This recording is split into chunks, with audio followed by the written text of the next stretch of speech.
زۆر بوار هەن دەتوانن یارمەتی دەربن لە کەرتی گەشت و گوزاری بۆی زۆرترین گەشتیار بۆ شارەکەت بۆ وڵاتەکەت ڕابکێشی.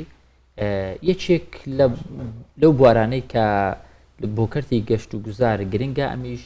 گەشتیاری تەندروستیە لە جیهاندا گرنگی زۆری پێدەدرێت. هەندێک وڵات وەک سەرچاوێکی گرنگی داهات مامەڵە لەگەڵ ئەم کەرتە دەکات. بەڵێ لەم دوایانەشدا گەشت و گوزاری تەندروستی لە هەرێمی کوردستانیش سەری هەڵداوە و خەڵک لە شارەکانی ناوەڕاست خواروی عێراقیش بۆ چارەسەری سەردانی کوردستانەکەن و ئێستاش زۆربەی نەخۆشخانەکان یاخو بڵێن کەسانی عەرەبن لەخوا ینی بەڕاستی ئەچیتە نەخۆشخانەیەک ئەوەندەی عەرەبی لێیە کە بە ماڵی خۆیان ێزارن هەرێمی کوردستانەوە هیچ و زۆر جاریش لە نەخۆشخانەکان خۆیان باسیێواکەن کە و خزمەتی لێرە پێشکەشیانە کرێ لە هیچ شوێنێکی شار و شارۆچکەکانی خۆیان ئەم خزمەت گوزاریان نەبینەوە. ئەمەش بۆ هەرێمی کوردستان جێی دڵخۆشیە هەم لە ڕووە مرۆڤایەتیەکەم لە ڕووە تەندروستیەکەشیەوە کەوا کات بیر لەوە بکرێتەوە گەشت و گوزاری تەندروستی لە وڵاتانی دێرەوەش ڕابکێشێت و بکرێتە سەرچاوەیەکی تایبەت بۆیە بە گرنگی دەزاین کام بابەتە لەگەڵ میوانێکی تایبەت و پسپۆر قسەی لەسەر بکەین و گفتوگوی زیاتری لەسەر بکەنەوەیش بەڕێز ئاریان عەدنان میرە کە پسپۆری چارەسەری سروشتیە. بەڕێز ئاریان بەخێر هاتیم کاتت باش. جارە تەندروستی چۆنە پێمان بڵێ؟ باش لەگەڵ فەتایە کێشت نییە خۆ؟ نەنا باش هیچ شتێکی سروشتی هەیە بۆ ینی تۆ چونکە اختصاسەکەتەوەیە بۆ تەندروستی لە ڕووی ینی سروشتی بە چی باشە بۆ ئێستا؟ بۆ خۆی وەکو سروشتی باشترین شت پێشگرتنە خۆپاراستنە ئەوەی کە وا بکەین تووشی پەتایەکە نەبین ئەوەی کە پێویستمان بە چارەسەری نەبێتەوە گرنگترین شتە. بەڵام وەکو دیکەش ئەوەی کە هەیە بەکارهێنانی ڤیتامینات و ئەو جۆرە شتانی وەکو اختصاسی من کە چارەسەری سروشتیە فیزیۆتراپی بۆ ئەم جۆرە کێشانە ئێمە ناتوانین زۆر تەداخل بکەین زیاتر چونکە پەیوەندی بە کێشە جەستەییەکانەوە هەیە. کاگاریان لەوە دەست پێ بکەین چارەسەری سروشتی لە هەندێک بابەت زۆر زۆر گرنگە ڕەنگاوەی بە چارەسەری سروشتی دەکرێت بە زۆر شتی دیکە نەکرێتن بەڕاستی. بەڵام پرسیارەکەی من ئەوە نییە ئەوێ دەمەوێت بپرسم ئێمە زۆر جار لێرە پێی دەڵێن چارەسەری کوردەواری لە کاتێکدا چارەسەری سروشتی ڕەنگە لە زۆربەی وڵاتان ئەو جیاو دەرمانان هەبی بۆچی پێی دەڵێن چارەسەری کوردەواری؟ ئایا هەندێک شت هەیە تایبەتە بە ناوچە کوردەواریەکان تەنیا لای ئێمە دەستکەوێت؟ دوو بابەتی جیاوازە چارەسەری سروشتی هەروای دەخوێن کوردەواری نەنا خۆی لە فیزیۆتراپیەوە وەرگیراوە. فیزیۆتراپی کە ئێمە پێڵێن چارەسەری سروشتی یاخود چارەسەری فیزیایی بە چارەسەرێکە کوترێت کە بە بەکارهێنانی هۆکارە فیزیاییەکانە بۆ نمونە بەکارهێنانی گەرما ساردی تیشکە جیاوازەکان بەکارهێنانی شەپۆلەکانی دەنگ کە تەئسیری ڕاستوخۆیانە بێت لەسەر کۆندامی ماسوولکە کۆندامی ئێسک مەفسەلەکان بەوەی کە لە ئەنجامدا بتوانێت هەم ئازار کەم بکرێتەوە هەم مەودای جوڵە بگەڕێتەوە بۆ مەودای تەبیعی خۆی. ئەوەی کە خەریکە بڵێم ئەوەی کە لە کوردەواری پێ دەڵێن عیلاج تەبیعی جیاوازەوەی کە لە کوردەواریە هەیە لەگەڵ فیزیۆتراپی یاخود چارەسەری سروشتی زۆر جیاوازە. باشە دکتۆر با بێنەوە سەر ئەو بابەتێک ئێستا گرنگێکی زۆری پێدرێت و هەرێمی کوردستانیش چاوی لەوەیە کە گەشتیاری زیاتر ڕابکێشێت جا لە ڕووی جیاوازەوە یەکێک لەوانە تەندروستیە. گەشتیاری تەندروستی چییە؟ ینی گەشت و گوزاری تەندروستی چییە؟ بەخۆی لە ئێستادا وەکو پیشەسازیەکی گەورە سەیری دەکرێت بابەتی گەشتیاری تەندروستی لە وڵاتی پێشکەوتووەکان کە داهاتێکی ساڵانەی زۆر بەرزی هەیە لە هەموو جیهانیش. بۆخۆی ئەگەر بمانەوێت پێناسەیەکی گەشتیاری پزیشکی بکەین بریتە لە سەفەرکردن لە شوێنی دانیشتنی خۆت لە ماڵی خۆت بۆ شارێکی دیکە یان بۆ وڵاتێکی دیکە بۆ وەرگرتنێکی جۆرێکی تایبەت لە ئیلاج یاخود چارەسەری کە تۆ پێویستت بێتی کە دەکرێت لەبەر چەند هۆکارێک بێت ئەوەی سوودمەندبوونە لە تەکنۆلۆژیا سوودمەندبوونە لە هەندێک پسپۆڕی تایبەت و یەکێک لە بابەتەکان کە بزانم گرنگترین بابەتیشە سوودبوون لە نرخێکی گونجاو یعنی تێچووی ئەو چارەسەریە کە تۆ ڕەنگە بە گەشتیاری پزیشکی وەری بگریت کەمتر بێت لەوەی کە لە وڵاتی خۆت هەیە ئەمەش ئەو کارێش وای کردووە کە ینی لە مێژووە ینی هەمیشە سەفەرکردن بۆ چارەسەر وەرگرتن هەبووە بەڵام وەکو گرنگی پێدان ئەم چند ساڵی ئەخیر زۆر گرنگی پێدرێت وەکو سەنعەتێک وەکو پیشەسازیەک. زۆر باشە. کوردستان تا چەند کەشەکەی وەژینگەکەی لەبارە یانتوانی وەتی لەباری بکات بۆی کە پێشوازی لە زۆرێک لە گەشتیارانی تەندروستی بکات ئەوەی کە ئێستا دەبیندرێ بە شێوەیەکی سروشتی و دروست مامەڵی لەگەڵ دەکات بۆ خۆی لە حقیقەت بۆەوەی کە بتوانێت سەرنجی گەشتیاری پزیشکی ڕابکێشیت چەند خاڵێکی گرنگ هەیە کە کوردستانیش بە تاکید توانیوەتی زۆر باش دەرببینێت بۆ مۆزوعە. یەکەمین شت و گرنگترین شت ژێرخانێکی تەندروستی باشە. ئەو کە ئەڵێن ژێرخان مەبەستمان نەخۆشخانەی باش، کادیری باش، تەکنۆلۆژیا بەکارهێنانی ئەژیزە و ئامێری مدرن کە ئەبێت بەپێی ئەستاندەرە جیهانیەکان بێت یعنی لە مستەوایەکی وا بەرز بێت کە بتوانێت ینی لەگەڵ خۆی بگونجێنێت لەگەڵ ئەستاندەرە جیهانیەکان. ئەمە گرنگترین بابەتە. دوای ئەو مۆزۆی بە بازارکردن و ڕکلامکردنە کە تۆ چۆن بتوانیت بڵێ کە من ئەم جۆرە خەدەماتەم هەیە ئەمەش دەورێکی گرنگی هەیە کە لە کوردستان ئەویش مەسەن سەنتەرەکان و مستەشفاکان و بڵێن خەستەخانەکان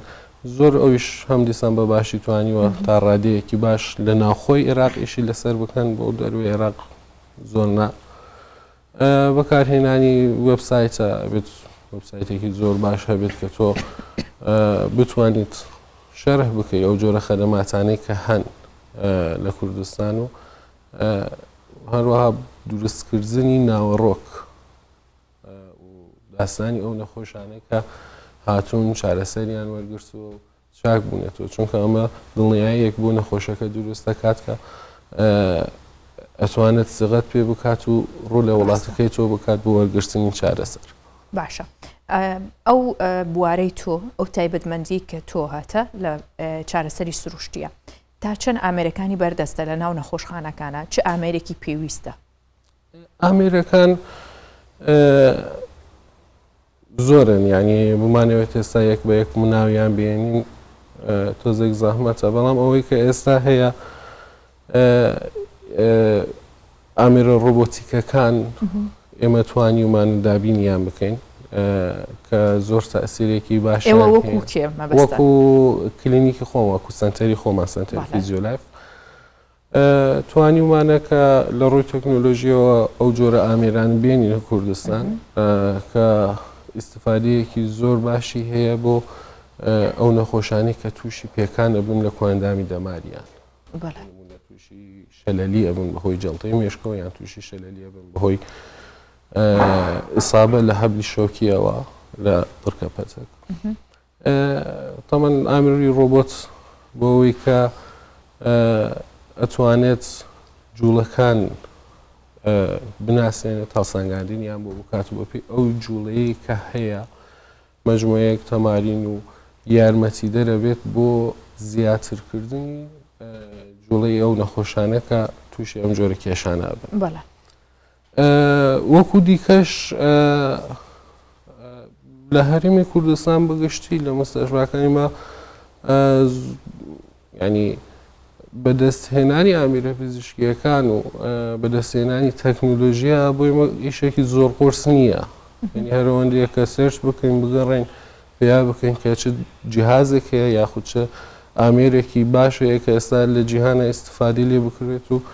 ئۆردەری بکەین و بێتە ئێرە و تەجریبی لەسەر بکرێت و بەکاری بێنین. باشە. ئەو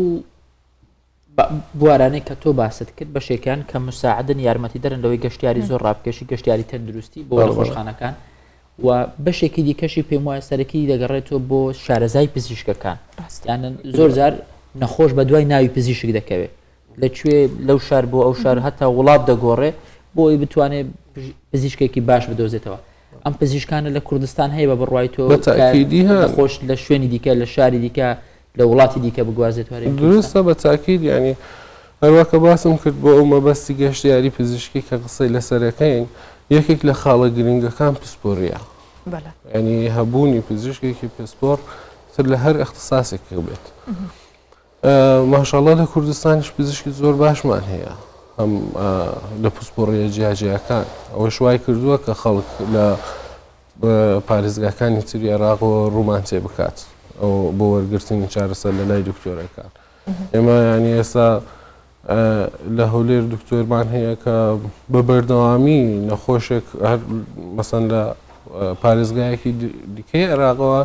لە ژێری شرافیەوە بە بەردەوامی پەیوەندیان هەیە دێنە لای دکتۆرەکە ینی لە لای ئەویش نەبێت ناکرێت لە لای دکتۆرێکی دیکە بێوێت چارەسەرێک وەربگرێت ئەمە شوای کردووە کە تاکوڕادیەکی زۆر باش تاسیری هەبێت لەسەر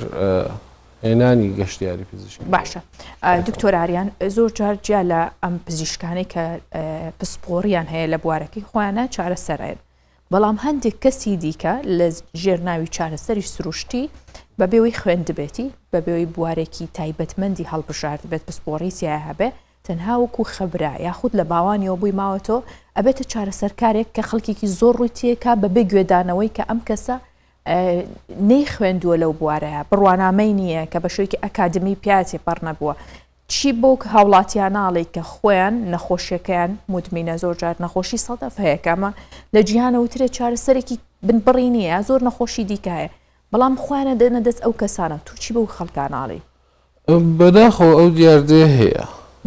لە کوردستان و لە کۆمەلگای کوردەواری ئەم شتە زۆر ڕوبڕوویە بینەوە خاستن ئێمەش بە خۆمان یعنی لە ئیشی خۆمان زۆر جار کێشە خۆمان دروست دەبێت نەخۆش دێتە لاوان ئەڵە چوومەتە لای فڵانە وەستاوای کردەوەی کرد